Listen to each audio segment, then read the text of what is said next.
Selamat pagi. Apa kabar pemirsa TVR Parlemen dimanapun Anda berada? Berjumpa lagi dalam program TVR 09 bersama saya Elisa Purba dan rekan saya Alfat Rizky, dan dalam 30 menit ke depan pemirsa kami akan sajikan pada Anda sejumlah berita nasional khususnya dari sudut pandang DPR RI sebagai referensi Anda dalam memahami dinamika politik, ekonomi, sosial, dan budaya di Indonesia.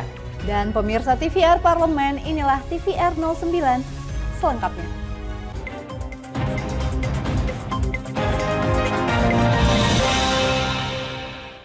Pemirsa, mengawali berita pada pagi hari ini, Wakil Ketua DPR RI Sufmi Dasko Ahmad menerima aspirasi dari Majelis Rakyat Papua atau MRP di Gedung DPR RI Senayan, Jakarta. MRP meminta penundaan pembahasan terkait daerah otonomi baru yang saat ini masih menunggu surat Presiden.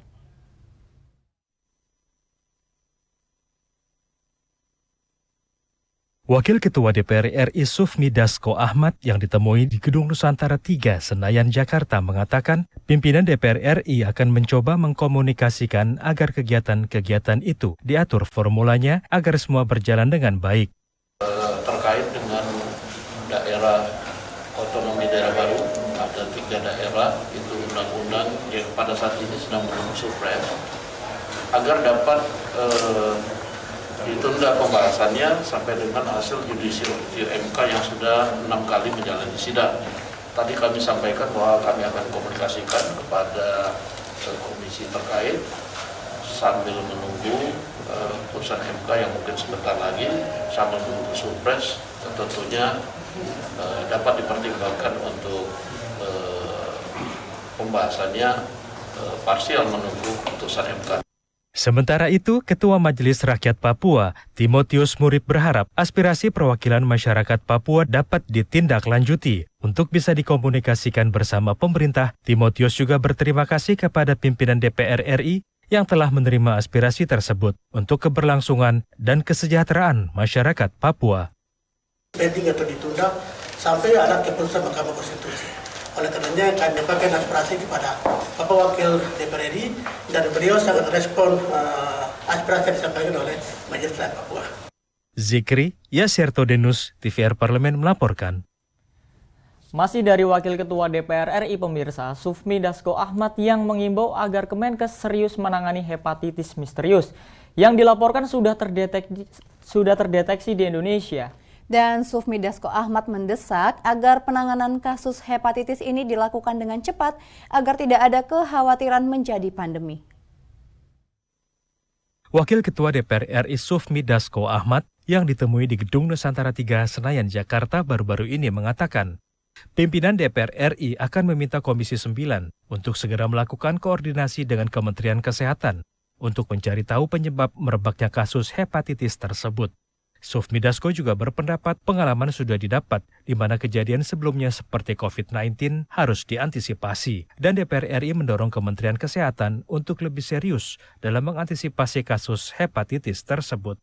Kita akan minta komisi teknis terkait, dalam hal ini Komisi 9, untuk segera melakukan koordinasi dengan mitranya itu Kementerian Kesehatan untuk kemudian mencari tahu sebab-sebab ataupun kemudian hal yang menimbulkan soal hepatitis ini, karena kita pengalaman bahwa hal-hal seperti ini yang tidak dideteksi dini dan kemudian ada antisipasi bisa kemudian membuat hal-hal yang tidak diinginkan. Ya, mudah-mudahan soal hepatitis ini tidak seperti COVID yang kemudian menjalar, kemudian menjadi pandemi. Dan kita minta kepada Kementerian Kesehatan dalam hari ini untuk lebih serius menangani masalah ini. Sufmi Dasko Ahmad menambahkan, DPR RI berharap dengan antisipasi dan penanganan dini, hepatitis yang telah terdeteksi di Indonesia tidak merebak menjadi pandemi.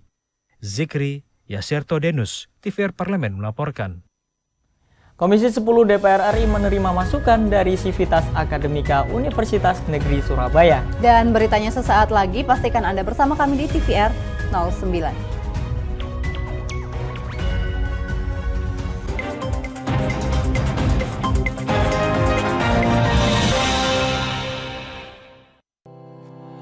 tugas dan fungsi DPR RI sangat penting bagi negeri ini sebagai pengemban amanat rakyat. Namun tidak banyak yang tahu apa saja fungsi dan tugas dari DPR. DPR mempunyai 3 fungsi pokok, yaitu legislasi, anggaran, dan pengawasan. Ketiga fungsi tersebut harus dilaksanakan dalam kerangka fungsi representasi yang mengedepankan kepentingan rakyat berdasarkan aspirasi masyarakat dan untuk kesejahteraan rakyat.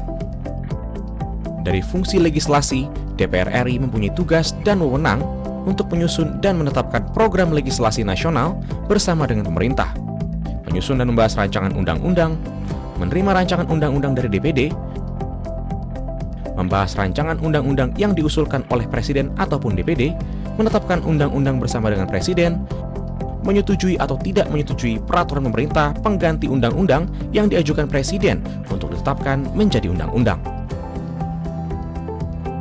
Sementara, fungsi anggaran membahas dan memberikan persetujuan atau tidak memberikan persetujuan terhadap rancangan undang-undang tentang APBN yang diajukan Presiden, memperhatikan pertimbangan DPD atas rancangan undang-undang tentang APBN dan rancangan undang-undang terkait pajak, pendidikan, dan agama, menindaklanjuti hasil pemeriksaan atas pengelolaan dan tanggung jawab keuangan negara yang disampaikan oleh BPK, memberikan persetujuan terhadap pemindahtanganan aset negara maupun terhadap perjanjian yang berdampak luas bagi kehidupan rakyat yang terkait dengan beban keuangan negara. Dan fungsi pengawasan, melakukan pengawasan terhadap pelaksanaan undang-undang, APBN, dan kebijakan pemerintah, membahas dan menindaklanjuti hasil pengawasan yang disampaikan oleh DPD terkait pelaksanaan undang-undang mengenai otonomi daerah, pembentukan, pemekaran, dan penggabungan daerah, pengelolaan sumber daya alam dan sumber daya ekonomi lainnya, pelaksanaan APBN, pajak, pendidikan, dan agama. Terima kasih. Video ini dipersembahkan oleh TV dan Radio Parlemen, Biro Pemerintahan Parlemen, Sekretariat Jenderal, dan Badan Keahlian DPR RI.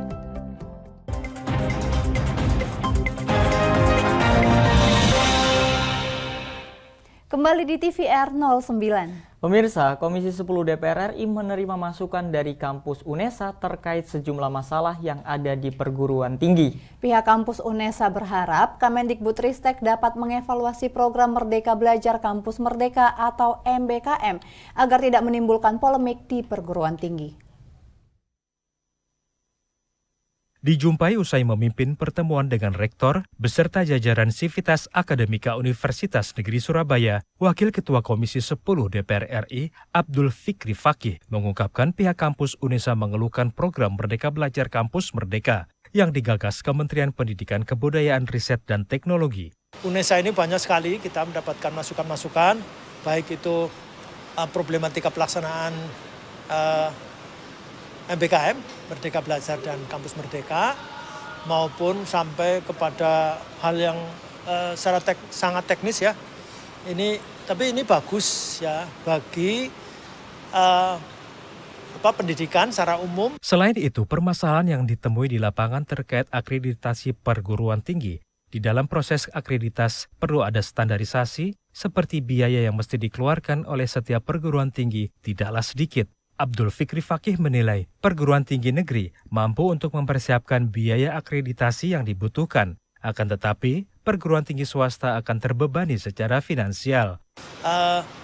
Akreditasi yang sudah ditandatangani itu ternyata standarnya adalah internasional. Ketika internasional itu secara substansi lebih mudah, tetapi biayanya lebih mahal. Ini kalau kemudian diterapkan, ini secara umum, ini memberatkan. Apalagi di tambahan tadi, kalau perguruan tinggi negeri. Dari Surabaya, Jawa Timur, Oki Zulindra, TVR Parlemen melaporkan. Pemirsa, anggota Komisi 3 DPR RI Romo Muhammad Syafi'i menyoroti tingginya angka penganiayaan anak di Gorontalo. Ia meminta Kejaksaan Tinggi Gorontalo menerapkan Undang-Undang Nomor 17 Tahun 2004 tentang perlindungan anak dengan optimal.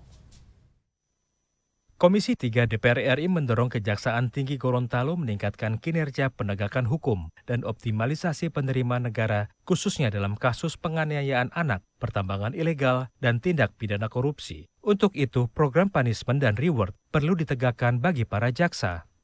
ditemui usai rapat kerja Komisi 3 DPR RI dengan Kepala Kejaksaan Tinggi Negeri Provinsi Gorontalo, Haruna, di Provinsi Gorontalo beberapa waktu lalu, anggota Komisi 3 DPR RI, Romo Muhammad Syafi'i menyoroti tingginya angka penganiayaan anak di Gorontalo. Yang justru mengherankan, tingginya tingkat kejahatan terhadap anak.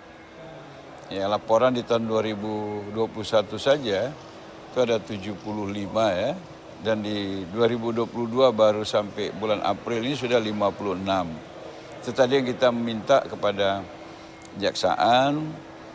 Sementara itu, anggota Komisi 3 DPR RI lainnya, Johan Budi mengapresiasi kinerja Kejaksaan Agung Republik Indonesia yang aktif dalam penindakan kasus korupsi. Hal itu perlu ditiru oleh seluruh kejaksaan tinggi di seluruh daerah. Juga memberikan apresiasi kepada Kejaksaan Agung yang saya lihat 3-4 bulan ini mendominasi pemberitaan. Ini tentu dalam arti yang positif ya, dengan melakukan upaya-upaya pemberantasan tindak pidana korupsi. Kepala Kejaksaan Tinggi Gorontalo Haruna berkomitmen untuk meningkatkan kinerja penegakan hukum yang adil bagi masyarakat, serta melakukan evaluasi internal terhadap kinerja para jaksa. Dari Provinsi Gorontalo, Hilman Hidayat, TVR Parlemen melaporkan. Beralih ke informasi selanjutnya pemirsa, Kepala Badan Keahlian DPR RI Innocentius Samsul menyambut positif usulan soal halalpreneur. Ia menilai konsep halalpreneur dapat meningkatkan antusiasme mayoritas masyarakat Indonesia untuk berwirausaha seiring dengan pembahasan rancangan Undang-Undang Kewirausahaan Nasional. Badan Keahlian DPR RI menggelar forum diskusi bersama Institut Agama Islam Negeri Syekh Nurjati Cirebon untuk membahas rancangan Undang-Undang Kewirausahaan Nasional beberapa waktu lalu. Dalam diskusi bersama akademisi IAIN Cirebon ini mengemuka usulan konsep halalpreneur yang perlu diatur dalam rancangan Undang-Undang Kewirausahaan Nasional. Dekan Fakultas Syariah dan Ekonomi Islam IAIN Cirebon, Aan Jailani berpendapat konsep halalpreneur dapat memperluas peluang ekonomi bagi pengusaha lokal. Dalam konteks industri halal adalah halalpreneur. Dan kita pun hari ini tidak bisa kalau industri halal itu milik umat Islam, itu sudah keliru besar itu. Keliru besar kalau industri halal itu milik umat Islam. Karena itu sudah menjadi kebutuhan global. Nggak mungkin ada beberapa tolak ukur yang barangkali nanti disebut sebagai karakteristik. Kepala Badan Keahlian DPR RI Innocentius Samsul menyambut positif usulan itu. Ia menilai konsep halalpreneur dapat meningkatkan antusiasme mayoritas masyarakat Indonesia untuk berwirausaha. Nah, ada orang punya duit, terus kemudian dia diamkan, dia taruh di lemari. Dikiranya ini yang paling baik, padahal yang baik itu adalah dia menginvestasikan uang tersebut untuk dilipat gandakan talenta ataupun modal itu. Nah, sentuhan secara agama menurut saya dari sisi itu. Halalpreneur merupakan konsep kewirausahaan yang tidak terpisah dari unsur syariat agama, sehingga kewirausahaan memiliki tanggung jawab agama untuk mensejahterakan masyarakat melalui produk halal serta transaksi yang halal. Dari Cirebon, Jawa Barat, Akbar Prakoso, TVR Parlemen melaporkan. DPR RI mendorong peran BUMN untuk mendukung pertumbuhan UMKM sebagai bagian dari program untuk memulihkan ekonomi nasional. Informasinya sesaat lagi, tetap bersama kami di TVR 09.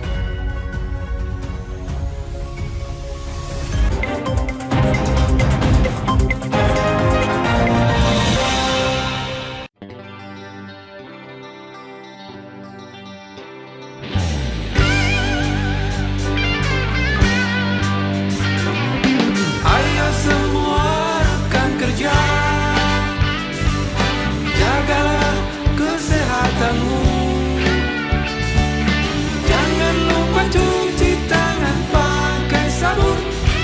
Awas nanti tertular virus. Ingat kebersihan adalah pangkal kesehatan. Kebersihan juga sebagian dari iman. Cuci tanganmu, jaga jarakmu. Jangan lupa pakai maskermu agar terhindar dari virus. Jagalah diri kita, teman dan keluarga kita, bersama kita pasti bisa. kita pasti bisa. Bersama kita pasti bisa.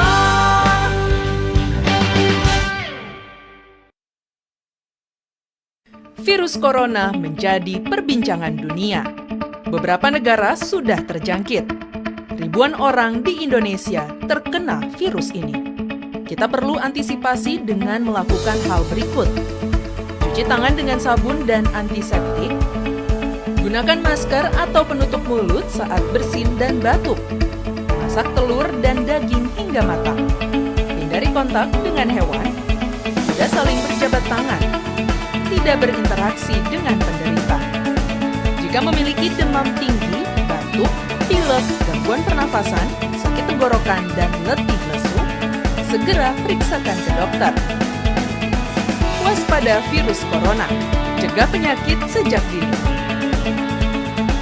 Dipersembahkan oleh TVR Parlemen, Biro Pemberitaan Parlemen, Sekjen dan DK DPR RI.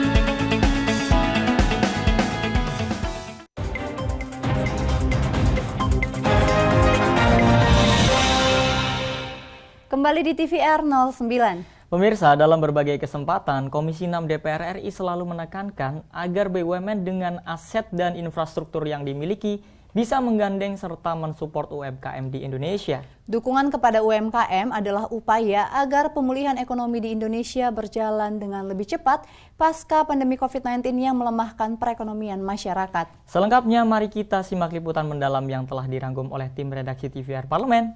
Berikut ini. Komisi 6 DPR RI dalam berbagai kesempatan, baik rapat di gedung DPR RI maupun kunjungan kerja ke daerah-daerah, selalu menekankan BUMN dengan aset dan infrastruktur yang bisa menjangkau seluruh Indonesia, diimbau menggandeng dan mensupport UMKM yang merupakan salah satu tonggak perekonomian nasional, agar tetap bertumbuh dan bertahan di masa pandemi COVID-19. Dalam kunjungan kerja reses ke Provinsi Bali, anggota Komisi 6 DPR RI Intan Fauzi mendorong holding BUMN sektor pariwisata ikut membangkitkan kembali UMKM lokal agar perekonomian Bali kembali tumbuh. Peran BUMN sangat dibutuhkan dalam memberikan stimulus bagi para pelaku UMKM.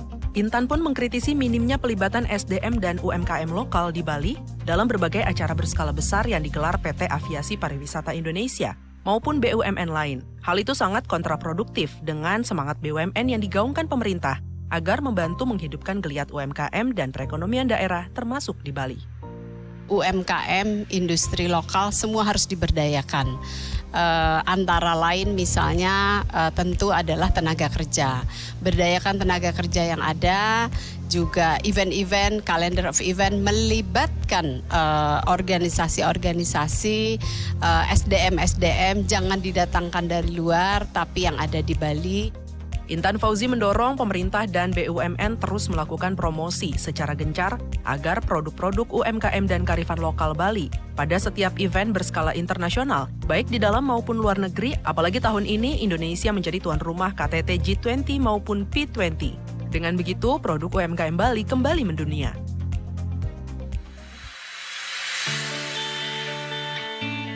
Sementara itu, saat kunjungan kerja Komisi 11 DPR RI ke Kalimantan Timur, anggota Komisi 11 DPR RI Harmusa Oktaviani meminta Bank Indonesia, OJK, dan bank-bank BUMN di Kalimantan Timur ikut meningkatkan kualitas UMKM lokal, baik untuk mendorong pemulihan ekonomi nasional maupun persiapan perpindahan ibu kota negara yang baru.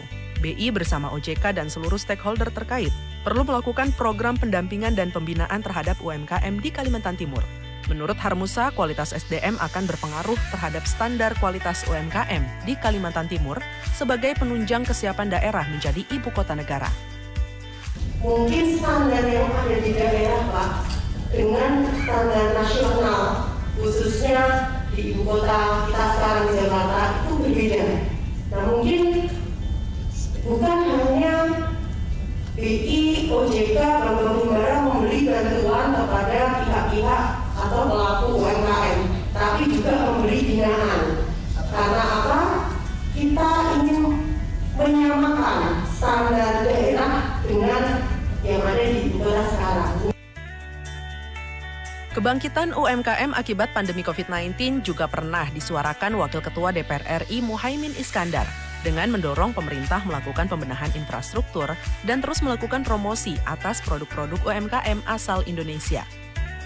Usai berdiskusi dengan delegasi pengusaha Indonesia dan perwakilan perbankan di Gedung Nusantara 3 DPR RI beberapa waktu lalu, Muhaimin optimis tahun 2022 hingga 2023 menjadi titik balik kebangkitan UMKM akibat terdampak pandemi COVID-19.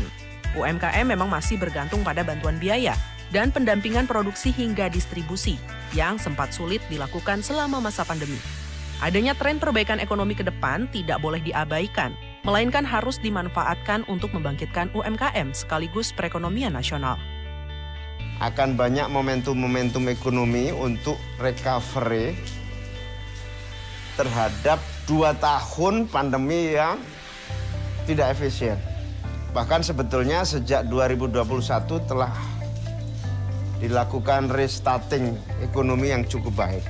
2022, 2023 akan ada tren momentum-momentum perbaikan yang dahsyat dan akan ada peluang untuk bangkit lebih baik. Pada 2020, dukungan untuk UMKM atau korporasi dalam program PEN sebesar Rp172,99 triliun. Pada program PEN 2021, pemerintah mengalokasikan anggaran sebesar Rp95,13 triliun untuk UMKM. Di tahun 2022, UMKM masih mendapat prioritas dalam alokasi anggaran PEN. Program bantuan meliputi restrukturisasi kredit, perluasan akses pembiayaan UMKM melalui rasio pembiayaan inklusif makroprudensial, subsidi bunga KUR, dan membentuk holding BUMN pembiayaan ultramikro dengan Bank BRI. Tim Liputan TVR Parlemen melaporkan. Pemirsa, seiring dengan kembali dilonggarkannya daerah wisata, kunjungan wisatawan ke Pulau Dewata Bali tercatat semakin meningkat. Informasi lengkapnya sesaat lagi, pastikan Anda tetap bersama TVR 09.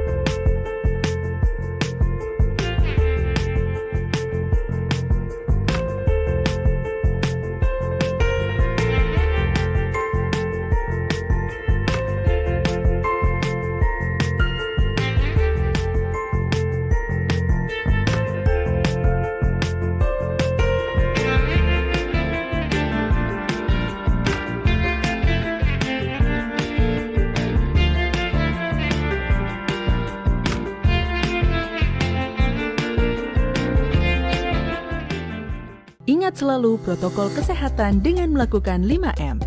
Memakai masker, mencuci tangan pakai sabun, menjaga jarak, menjauhi kerumunan, membatasi mobilisasi dan interaksi.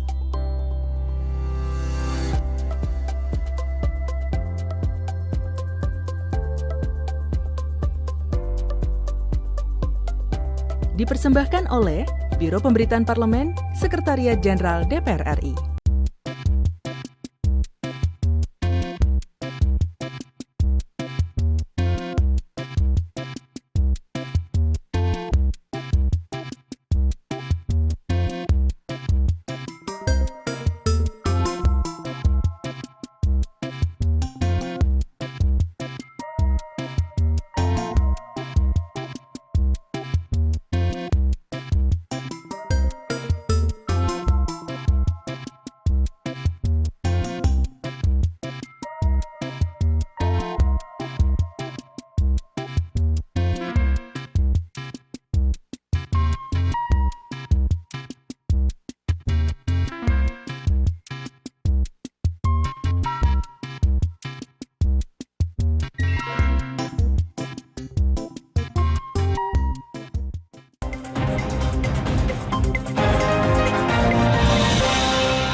Kembali pemirsa di TVR 09. Seiring menurunnya kasus COVID-19 di seluruh dunia, masyarakat kembali mulai berani untuk jalan-jalan. Dan Provinsi Bali pemirsa tercatat mengalami peningkatan kunjungan wisatawan mancanegara. Nah pemirsa, lantas bagaimana kondisi Bali saat ini pasca dihantam pandemi COVID-19 selama 2 tahun? Berikut ini informasinya bagi Anda yang ingin berlibur ke Bali.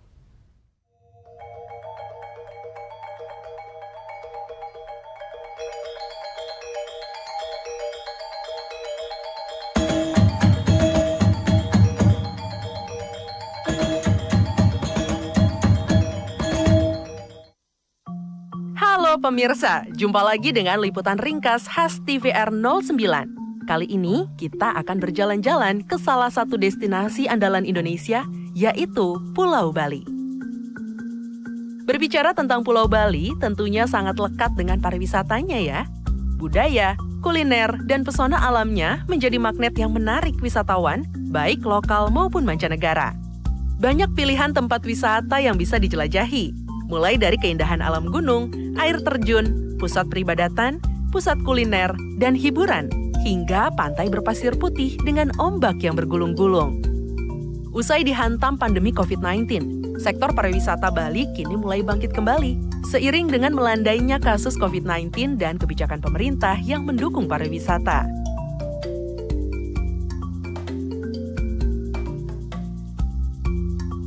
Usai ditiadakannya tes PCR dan antigen COVID-19 untuk perjalanan domestik, wisatawan lokal mulai banyak mengunjungi Pulau Dewata.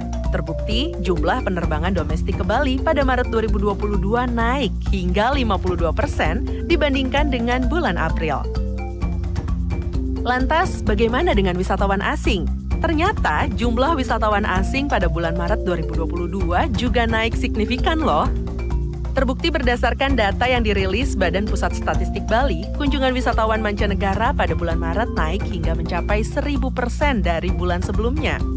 Hanya di bulan Maret saja tercatat ada 2.327 wisatawan yang berasal dari negeri kanguru Australia. Selain itu, ribuan wisatawan lain juga telah datang ke Bali, seperti dari negara Amerika Serikat, Jerman, Inggris, hingga Prancis. Pariwisata Bali yang kembali bergeliat ini terlihat di sepanjang Pantai Legian dan Kuta Bali. Terpantau banyak wisatawan yang berkunjung ke pantai berpasir putih ini.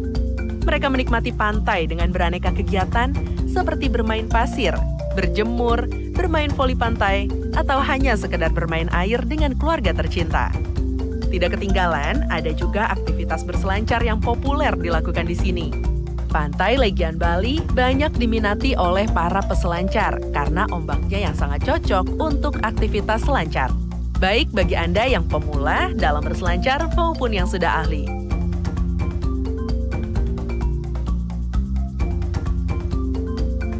Terlihat juga para wisatawan yang bermain dengan hewan peliharaan di sepanjang pantai. Bagaimana pemirsa? Apakah pemirsa tertarik untuk kembali berwisata ke Pulau Dewata? Kita tunggu ya.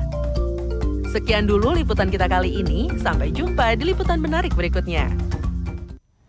Nah, kami infokan kepada pemirsa TVR Parlemen bahwa DPR RI saat ini sedang memasuki masa reses, di mana seluruh anggota Dewan kembali ke daerah pemilihan masing-masing melaksanakan fungsi representasi DPR, menyerap dan menghimpun aspirasi masyarakat, serta menindaklanjuti dan memberikan pertanggungjawaban kepada konstituen di daerah pemilihannya. Namun pemirsa, Anda tetap dapat menyaksikan program khas TVR Parlemen, serta sejumlah agenda dan program DPR RI lainnya yang dapat Anda saksikan secara langsung di TVR Parlemen melalui kanal utama, kanal komisi, dan kanal alat kelengkapan Dewan lainnya yang dapat Anda akses di tvr.dpr.go.id.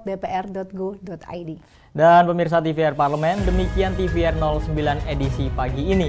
Kami ingatkan untuk tetap waspada pada persebaran virus COVID-19 dan juga tetap jaga protokol kesehatan. Segenap kru TVR Parlemen yang bertugas mengucapkan terima kasih telah menyaksikan TVR 09 pagi ini. Saya Elisa Purba dan rekan saya Alfat Rizky, sampai bertemu kembali di TVR 09 kesempatan besok pagi. TVR Parlemen, referensi Indonesia.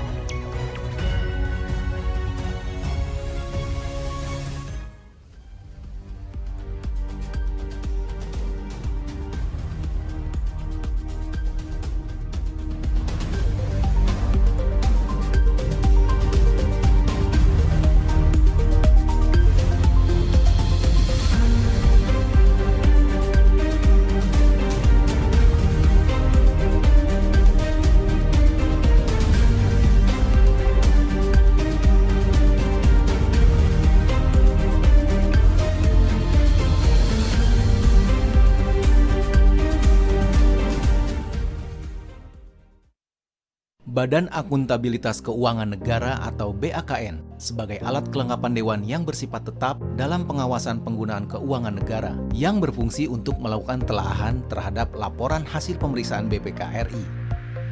Keberadaan BAKN berkontribusi positif dalam pelaksanaan transparansi dan akuntabilitas penggunaan keuangan negara serta menjaga kredibilitas atau kepercayaan publik pada DPR RI.